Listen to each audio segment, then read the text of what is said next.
बिहार चुनाव के बाद मैं एक चीज़ देखने में लगा हुआ था कि बिहार में सबसे ज़्यादा किस पार्टी को वोट मिला है, मतलब वोट परसेंट किस पार्टी का सबसे ज़्यादा है।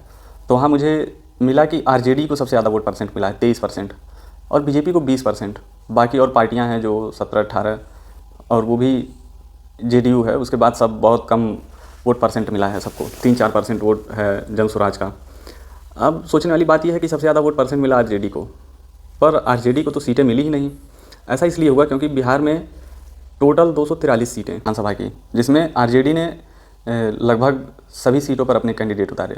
वहीं बीजेपी महज 105-10 सीटों पर ही चुनाव लड़ रही थी, और उसमें से उनका विन परसेंट बहुत ज़्यादा था। और 105-10 सीटों पर लड़कर 20% वोट लेकर आना, ये बहुत बड़ी बात है। वास्तव में ये थोड़ा सा अगर आप देखेंगे तो डेमोक्रेसी में कुछ लूप होल दिखाई देता है कि वोट शेयर के हिसाब से हम सरकार का गठन नहीं करते हैं।